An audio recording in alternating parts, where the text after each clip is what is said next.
अब आप अभ्यास 3S देखिएगा, दो चरों वाले रैखिक समीकरण युग्म। इसमें आपका पहला वाला क्वेश्चन है, ए और बी की मासिक आय का अनुपात 9:7 है और उनके मासिक व्यय का अनुपात 4:3 है। यदि उनमें से प्रत्येक ₹200 मासिक बचाता हो तो प्रत्येक की मासिक आय ज्ञात कीजिए। तो यहाँ ध्यान दीजिएगा, आप आपसे क्या पूछ रहा है, प्रत्येक की मासिक आय ज्ञात कीजिए। प्रत्येक कौन? प्रत्येक ए और बी। तो सबसे पहले हम क्या करेंगे कि मान लेंगे, यहाँ पर हल लिखिएगा आप। माना ए की मासिक आय बराबर ₹100 तथा बी की मासिक आय बराबर ₹Y। जैसा कि पीछे वाले भी प्रश्नोली में आप इसी तरह से सबसे पहले क्या करते थे, मान लेते थे, उसी तरह से यहाँ पर भी आप मान लेंगे। क्योंकि अभ्यास ही आपका है दो चर, तो दो चर यहाँ पे इस तरह से मान लिया जाता है, x और y के रूप में। ठीक है। उसके बाद सबसे पहले हम लिख लेंगे क्या, प्रथम शर्त के अनुसार। प्रथम शर्त में क्या है, ध्यान दीजिएगा।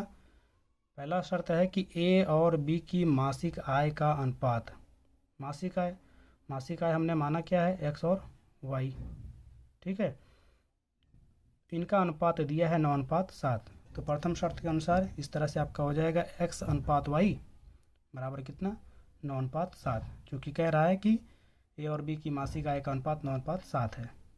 ठीक। इसको आप सरल कर लीजिए। x अनुपात y को हम लिख सकते हैं x/y करके, इसी तरह से 9:7 को लिख सकते हैं 9/7 करके। ठीक है। यहाँ पर तिर्यक गुणा कर लिया जाएगा, 7 का x के साथ में हो जाएगा तो आपका हो जाएगा 7x, पुनः y का 9 के साथ में होगा तो ये हो जाएगा 9y। इसके बाद में इस 9y को पक्षांतर कर लेंगे। जब आप पक्षांतर करेंगे तो ये आपका हो जाएगा 7x - 9y बराबर 0। ये आपका समीकरण नंबर 1 हो जाएगा। पुनः लिखेंगे हम द्वितीय शर्त के अनुसार। अच्छा, दूसरे शर्त में आप फिर से देखिएगा उसको, और उनके मासिक व्यय का अनुपात। दूसरे वाले शर्त में क्या है, मासिक व्यय का अनुपात। तो मासिक व्यय बराबर आपका हो जाएगा, जो मासिक आय है उसमें से जो बचत है, बचत कितनी है, बचत है 200। बचत यहाँ ध्यान दीजिएगा, बचत कितनी है 200। तो उसमें से जो 200 घटा दीजिए तो वो मासिक व्यय निकल जाएगा। ठीक है। तो वही चीज़ यहाँ पर, और अनुपात ही दिया गया है 4:3 है।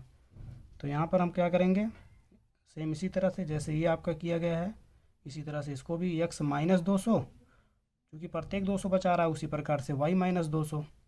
तो x - 200 बटा y - 200 बराबर 4/3, चूँकि अनुपात 4:3 है इसलिए 4/3। इसको भी आप कैची गुणा कर लीजिए। तो यहाँ पे ध्यान दीजिएगा, 3 का गुणा x के साथ में होगा तो आपका 3x हो जाएगा, 3 का गुणा 2 के साथ में होगा तो 3 दूनी 6 मतलब 600। इसके बाद इसका गुणा इस तरह से, तो यह गुणा करना है आपको। 4 का y के साथ में होगा तो 4y, और 4 का 2 के साथ में होगा तो 4 दूनी 8, 800। ठीक। इसके बाद अक्षर अक्षर एक तरफ कर लीजिए और संख्या संख्या एक तरफ कर दीजिए। तो यहाँ पर आपका 3x तो इस तरफ है, इसको इधर ही रहने दीजिए।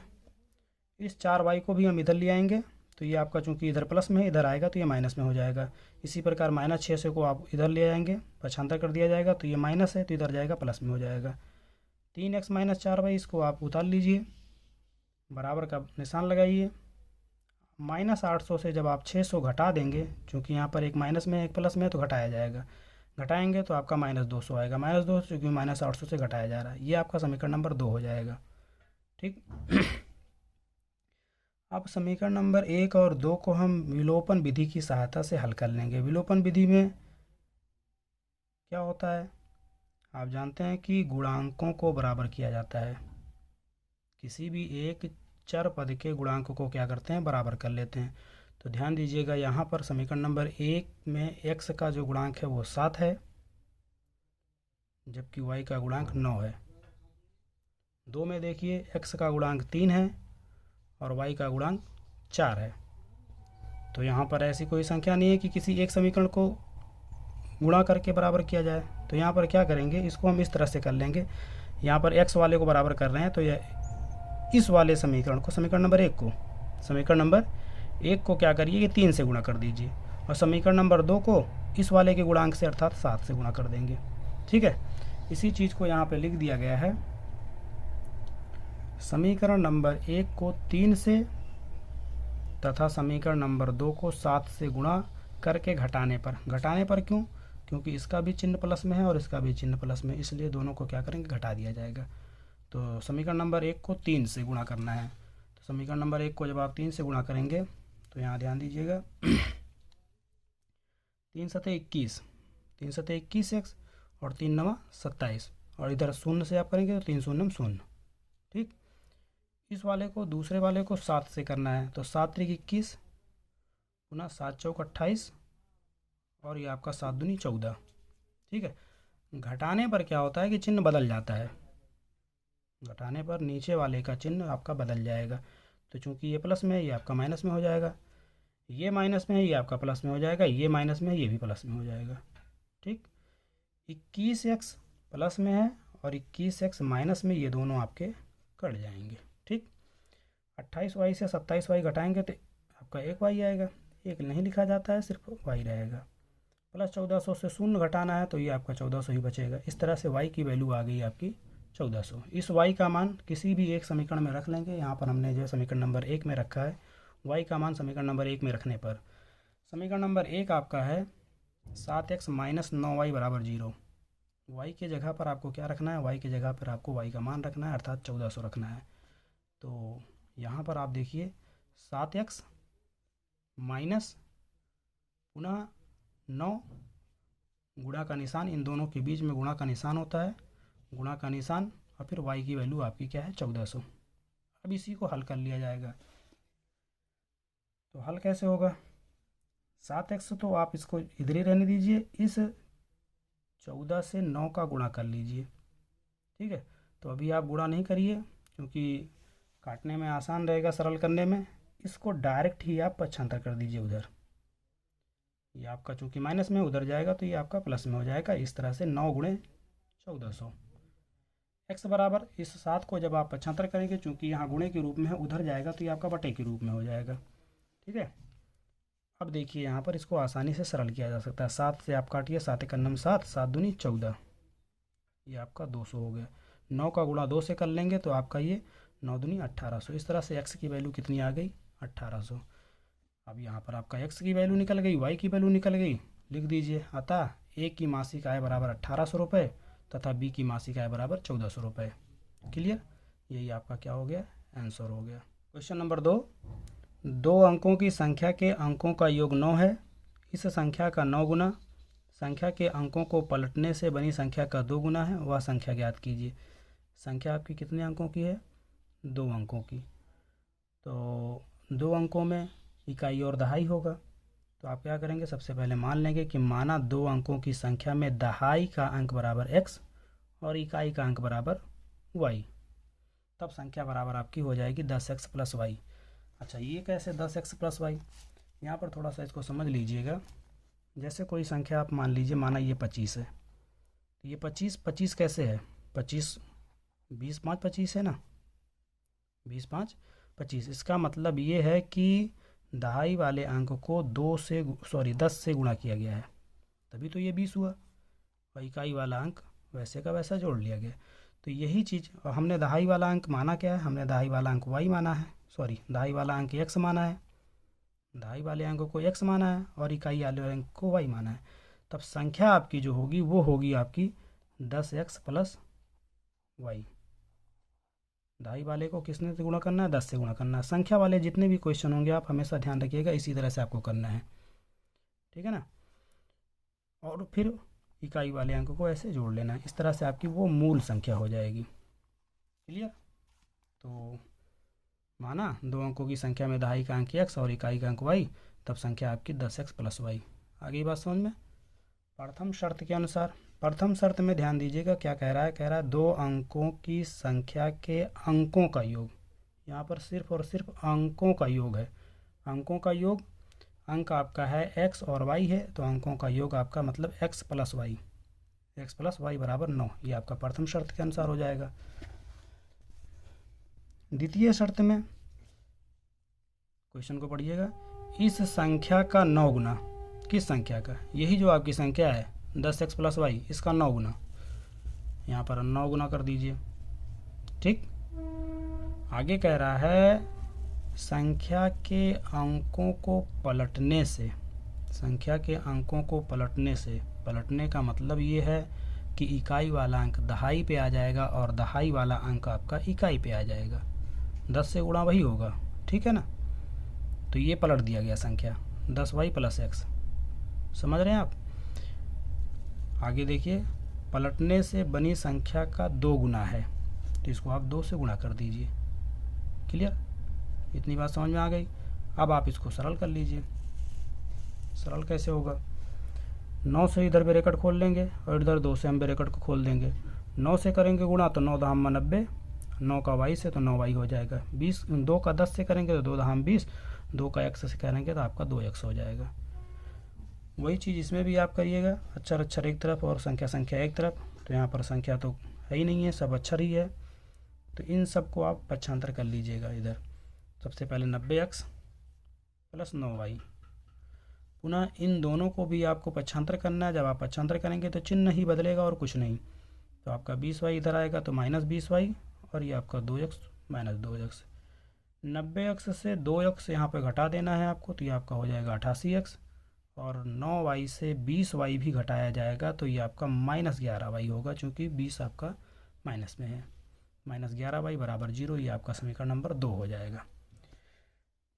इसको भी आप विलोपन विधि से ही हल करिए। विलोपन विधि, जैसा कि आपको पीछे भी बताया गया, गुणांकों को बराबर करना होता है। गुणांक देखिए, इसका गुणांक आपका 88 है और इसका गुणांक 1 है। कहने का मतलब है कि अगर हम इसको x वाले को बराबर कर रहे हैं तो समीकरण नंबर 1 को यदि हम 88 से गुणा कर दें तो बराबर हो जाएगा। लेकिन कोशिश ये करिएगा, हम लोग छोटी संख्या से प्रयास करेंगे गुणा करने के लिए। बड़ी संख्या से करेंगे, आने को तो आंसर आ जाएगा, आपका हल हो जाएगा, लेकिन बड़ी संख्या वाले में आपकी दिक्कत हो जाएगी, गुणा करने में समय ज़्यादा ख़राब होगा। इसलिए यहाँ इसका 1, यहाँ y का देखिए 11 है, तो इसको हम 11 से गुणा करेंगे, y वाले को बराबर करेंगे, ठीक है। तो इस चीज़ को आप लिख दीजिए, समीकरण नंबर 1 को 11 से गुणा करके समीकरण नंबर 2 में जोड़ने पर। जोड़ने पर क्यों, क्योंकि इसका देखिए माइनस चिन्ह है और इसका क्या है, प्लस है। क्लियर। तो समीकरण नंबर 1 को 11 से आप करेंगे तो ये आपका 11x हो जाएगा, y में करेंगे तो 11y हो जाएगा, और 9 में करेंगे तो 11 9 99 हो गया। इसी के जस्ट नीचे समीकरण नंबर 2 को आप लिख लीजिए। लिखने के बाद में चूँकि जोड़ने की बात है इसलिए चिन्ह वगैरह ये आपका नहीं बदलेगा। यहाँ पर आपका 11y प्लस में है, 11y माइनस में है, ये दोनों कट जाएंगे, ये दोनों आपका जुड़ जाएगा, 88x और 11x आपका हो जाएगा 99x, और 99 + 0 आपका 99 ही रहेगा। x बराबर हो जाएगा 99/99। 99 से 99 को जब सरल किया जाएगा, काटा जाएगा, तो ये आपका 1 आ गया। ठीक, इस तरह से x की वैल्यू कितनी आ गई, 1। इस x के मान को क्या करिए, समीकरण नंबर 1 में रख दीजिए। यहाँ पर इस तरह से लिख दिया जाएगा, x का मान समीकरण नंबर 1 में रखने पर। समीकरण नंबर 1 आपका है x + y = 9, तो x की जगह पर 1 रखना है, 1 रख दिया गया, + y = 9। इस 1 को आप पक्षांतर कर लीजिए। जब आप पक्षांतर करेंगे तो चूंकि ये प्लस में उधर जाएगा तो माइनस में हो जाएगा, ये आपका y = 9 - 1 = 8। ठीक, अतः संख्या बराबर x और y की वैल्यू तो आ गई। संख्या क्या होगी, संख्या आपने माना है 10x + y, संख्या आपकी 10x और x की वैल्यू है 1, x की वैल्यू 1 है, तो 10 × 1 और प्लस y की वैल्यू आपकी यही है 8।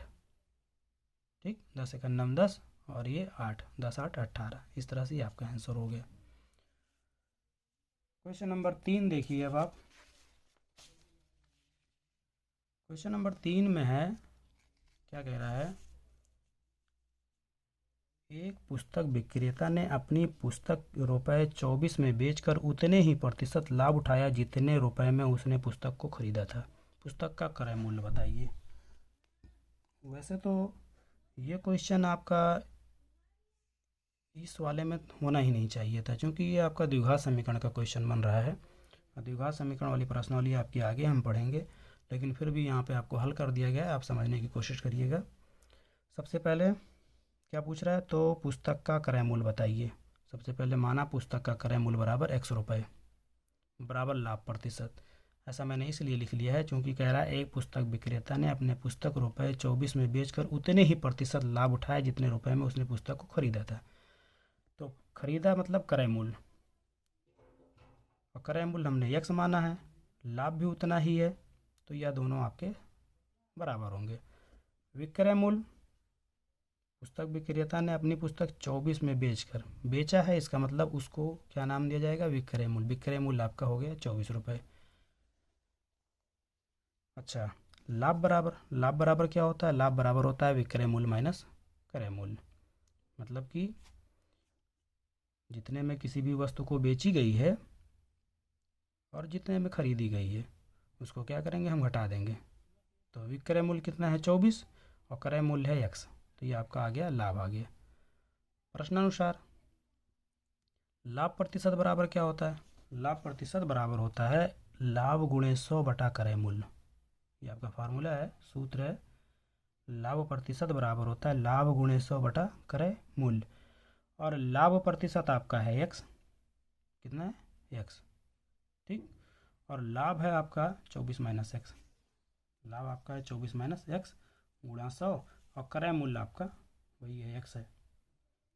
इसका आपका तिर्यक गुणा हो जाएगा, x का गुणा x के साथ में होगा तो ये आपका x² हो जाएगा, ठीक। 100 से ब्रैकेट को आप खोल दीजिए तो ये आपका हो जाएगा 2400, और ये 100 से x का गुणा होगा तो माइनस 100x। पुनः इन सब को आप पक्षांतर कर लीजिए उधर। जब आप पक्षांतर करेंगे तो ध्यान दीजिएगा यहाँ पर x², क्योंकि ये आपका माइनस 100 है, इधर जाएगा तो प्लस 100x हो जाएगा, और ये माइनस 2400 बराबर 0। इस तरह से ये आपका बन गया क्या, द्विघात समीकरण। दो घात है ना, ये आपका हो गया द्विघात समीकरण। द्विघात समीकरण में क्या होता है, ये जो आपका अचर पद है आपका 2400, मतलब लास्ट वाली आप जो संख्या दिख रही है, कोई ऐसी दो संख्या जिनका गुणा करने पर तो 2400 होना चाहिए, लेकिन जोड़ने अथवा घटाने पर 100 होना चाहिए। तो ये सिंपल है, 120 का आप 20 से करेंगे तो 2400 आएगा, मतलब 12 का 2 से 12 दूनी 24, 0 0 2400 हो गया, ठीक ना। और 120 में से 20 घटाएंगे तो 100 आएगा। इसी तरह से होता है। आगे आप द्विघात समीकरण जब पढ़ेंगे तो उसमें और अच्छी तरह से आप समझ जाएंगे। यहाँ पर प्लस से ब्रैकेट को खोल लीजिए, ये आपका 120x हो जाएगा, ये आपका माइनस 20x हो जाएगा, और ये आपका 2400 बराबर 0। दो पदों में कॉमन ले लिया जाता है, इन दो पदों में आपको कॉमन ले लेना है। इन दोनों में कॉमन है x को बाहर निकाल लीजिए तो यहाँ अंदर ब्रैकेट में बच जाएगा x प्लस 120। इसी तरह से इन दोनों में कॉमन आपका 20 बनेगा, माइनस 20 कॉमन लिया गया है तो ये आपका यहाँ पर x बचेगा। क्योंकि आपने माइनस कॉमन लिया तो माइनस माइनस आपका ये प्लस हो जाएगा, 20 से इसको भाग देंगे तो 120 आएगा। अब यहाँ पर ध्यान दीजिए कि ब्रैकेट आपका कॉमन है, x plus 120, x plus 120, x plus 120 को आप एक ब्रैकेट में लिखिए, यहाँ बचा क्या, यहाँ से बचा x, यहाँ से बचा क्या 20, ठीक।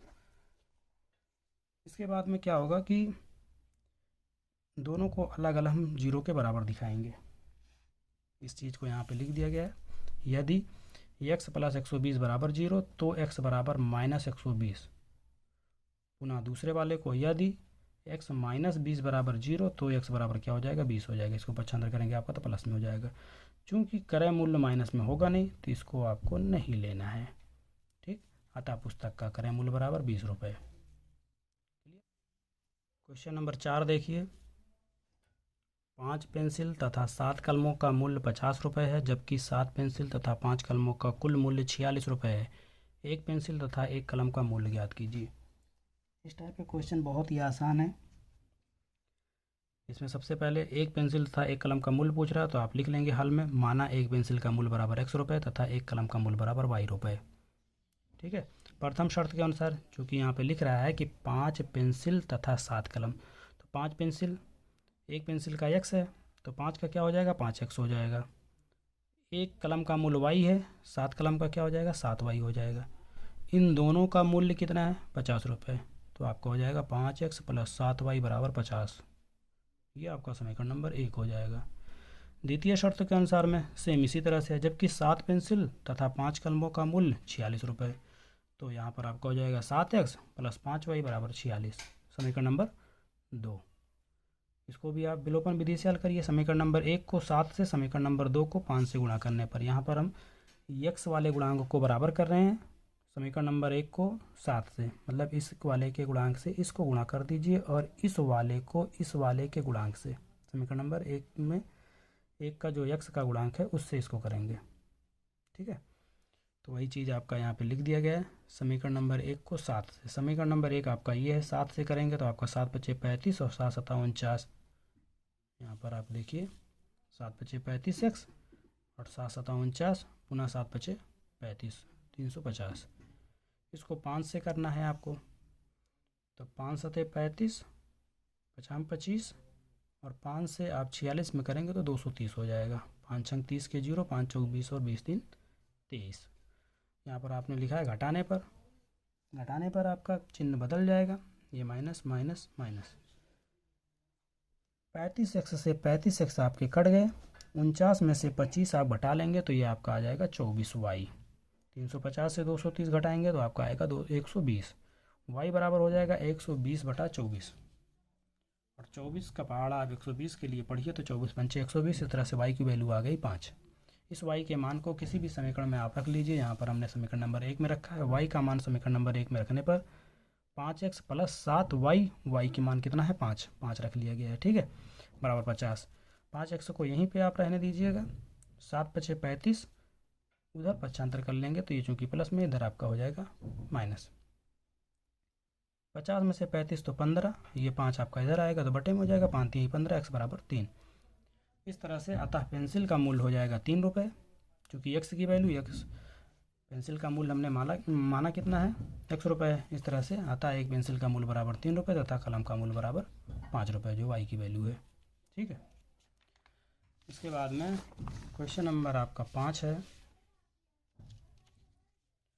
क्वेश्चन नंबर 5 है आपका, देखिएगा, एक व्यक्ति कुछ मासिक वेतन पर नौकरी शुरू करता है। प्रत्येक वर्ष उसके वेतन में एक नियत वृद्धि होती है। यदि नौकरी के 4 वर्ष बाद उसका वेतन ₹2200 हो और 15 वर्ष बाद उसका वेतन ₹2750 हो, तो प्रारंभ में उसका वेतन कितना और वार्षिक वृद्धि क्या थी, ज्ञात कीजिए। इस तरह का क्वेश्चन आपका पीछे हो चुका है पिछली प्रश्नावली में, फिर भी आप ध्यान दीजिए। माना व्यक्ति का मासिक वेतन बराबर x रुपये, मासिक वेतन बराबर x रुपये तथा वार्षिक वृद्धि बराबर y रुपये।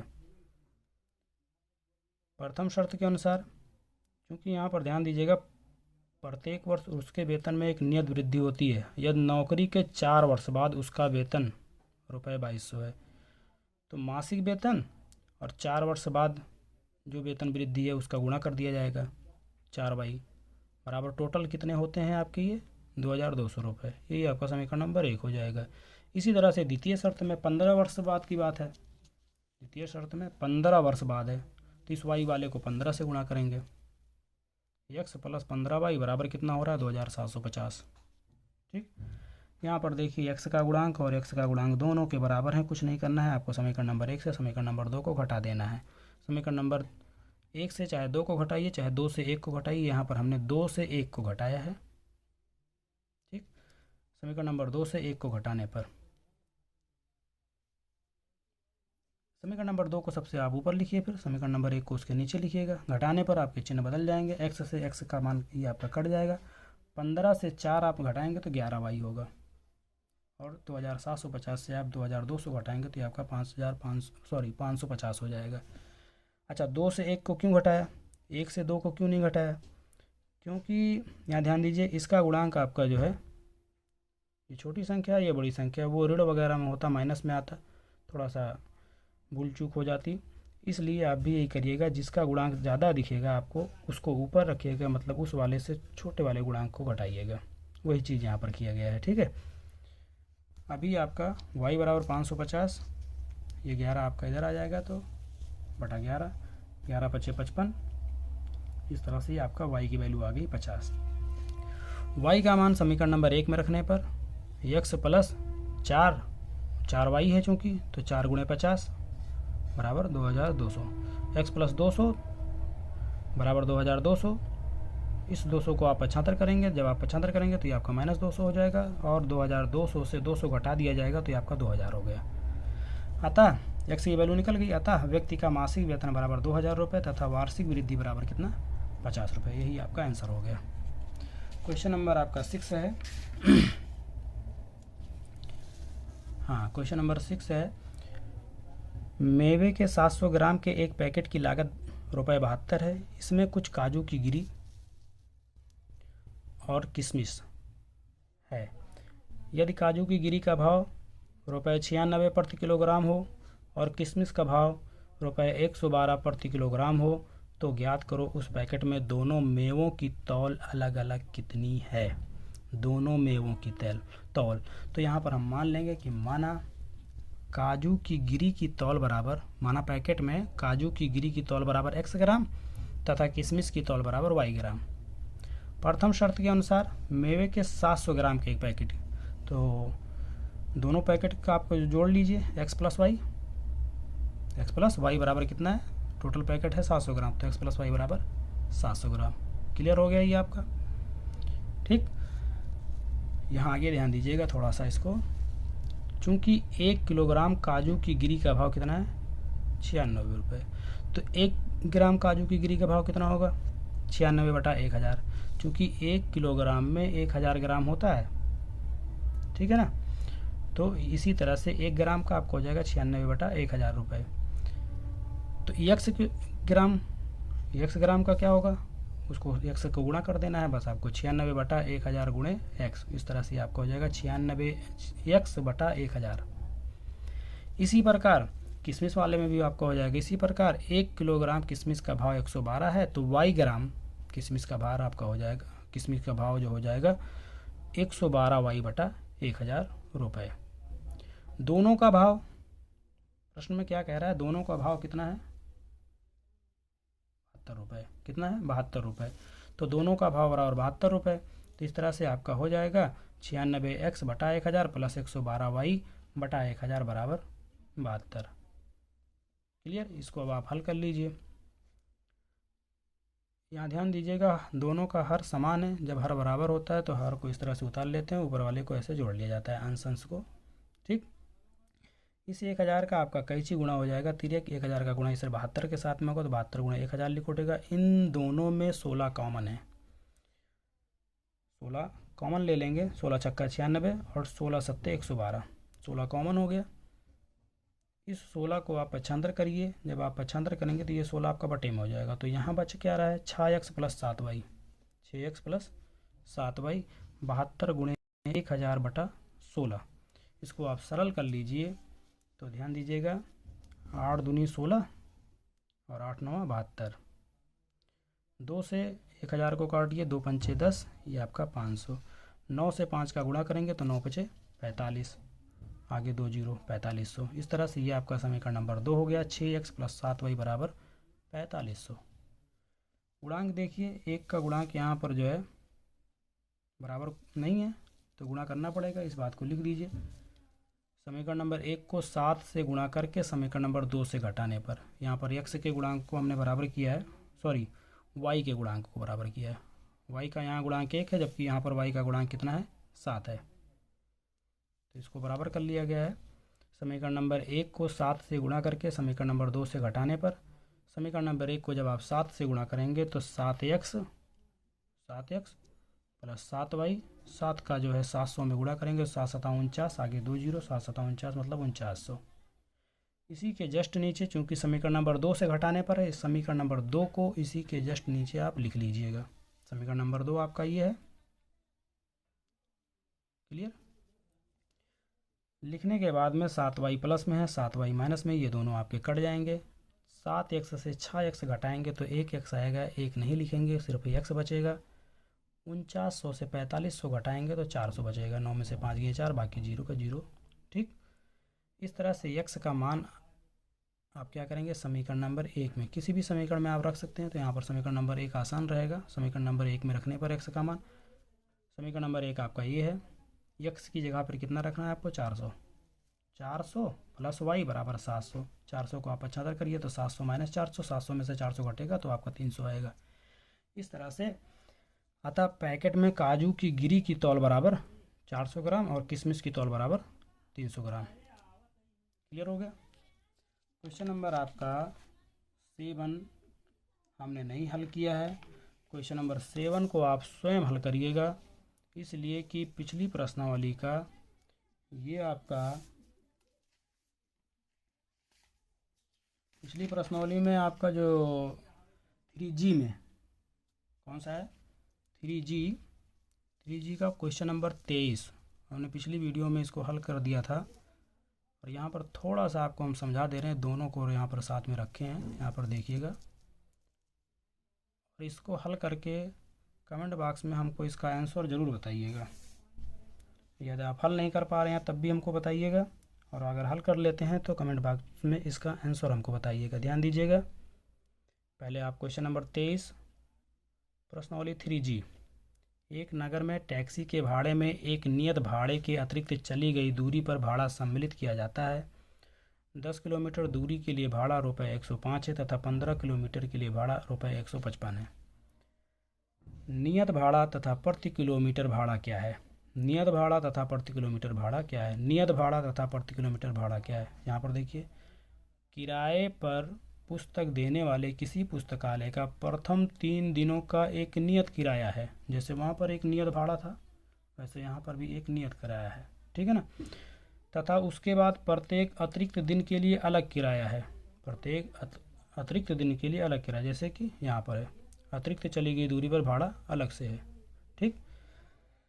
अब यहाँ पर है, सरिता ने 7 दिनों तक एक पुस्तक रखने के लिए ₹27 अदा किए।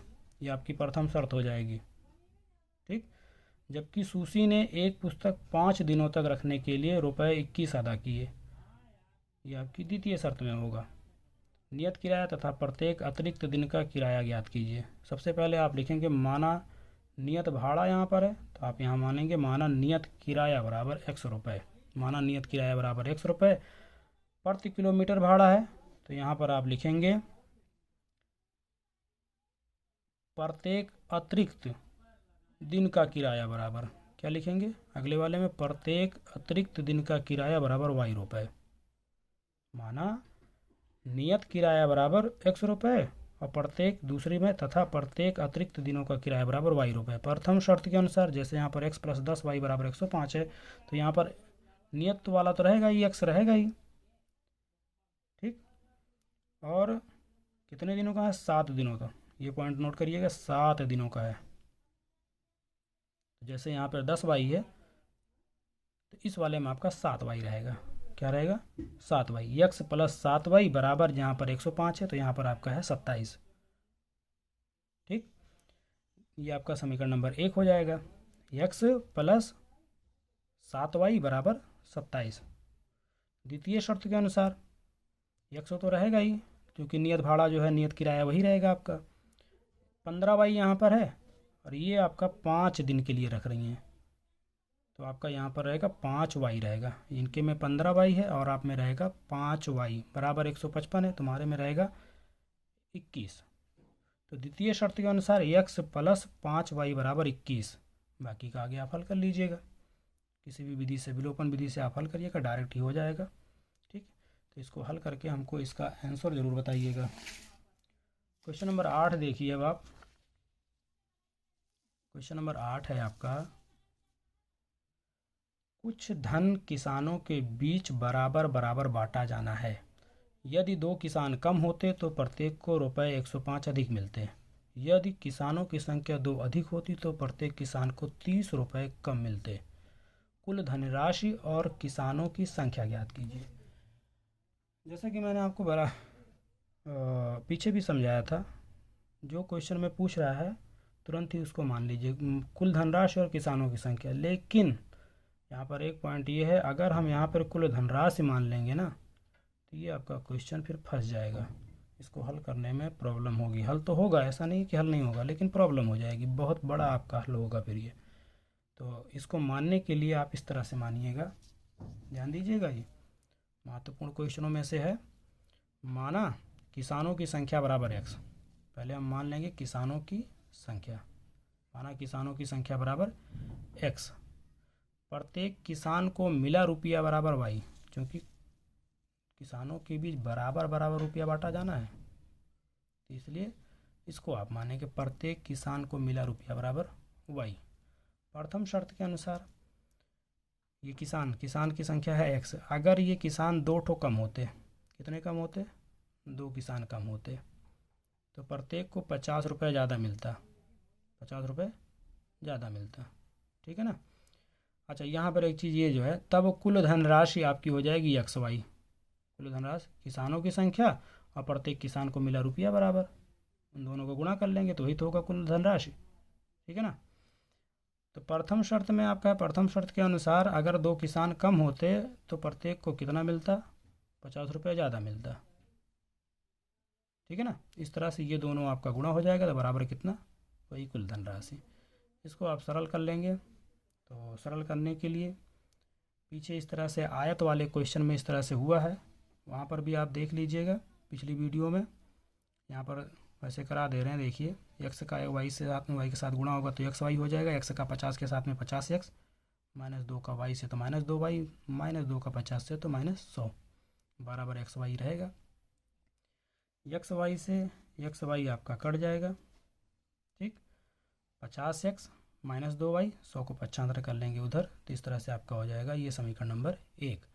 द्वितीय शर्त में है कि यदि किसानों की संख्या 2 अधिक होती, मतलब किसान में 2 जोड़ दीजिए, तो प्रत्येक किसान को 30 रुपये कम मिलते, इसमें 30 घटा दीजिए बराबर XY ही रहेगा। ठीक, इसी तरह से इसको भी जब आप हल करेंगे तो ये आपका समीकरण नंबर 2 हो जाएगा।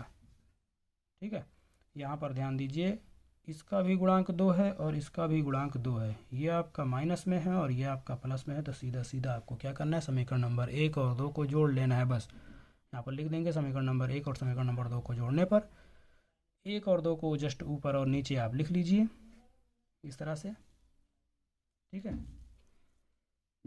यहाँ पर -2y और +2y आपका कैंसिल हो जाएगा, 50x से 30x घटाएंगे तो 20x हो जाएगा, और 100 और 60 मिलके 160 हो जाएगा। x बराबर 160/20, 0 से 0 कट गया और 2 8 16। इस तरह से x की वैल्यू कितनी आ गई, 8 आ गई। ये आप बहुत आसानी से हल हो गया। और उस तरह से जब आप कुल धनराशि मान करके करते तो वहाँ पर आपको प्रॉब्लम क्रिएट होती। इस x के मान को समीकरण नंबर 1 या 2 जिसमें आपकी इच्छा हो रख लीजिए। फिलहाल मैंने समीकरण नंबर 2 में रखा है x का मान। समीकरण नंबर 2 में रखने पर समीकरण नंबर 2 में x का मान -30x है, तो x की जगह पर 8, -30 × 8 + 2y बराबर 60। इनका गुणा करेंगे, 3 8 24, 240 हो गया ये आपका 2y को यहीं रहने दीजिए, -240 को आप 75 करेंगे। जब आप 75 करेंगे तो ये आपका प्लस में हो गया, समझ रहे हैं ना। इन दोनों को जोड़ लिया जाएगा, 300, इस 2 को आपका 75 करेंगे तो आपका बटे में हो जाएगा। 2 का पहाड़ा पढ़िए अर्थात इसको सरल करिए तो 2 × 9 2, मतलब 150 दूना 300 होता है ना, 150 दूना 300, तो इस तरह से डायरेक्ट आपका y बराबर 150। अतः किसानों की संख्या बराबर 8 तथा कुल धनराशि बराबर, क्योंकि x × y है ना, तो 8 × 150, 15 8 120, ये आपका 1200 रुपये। कुल धनराशि हो गई 1200 रुपये। क्लियर।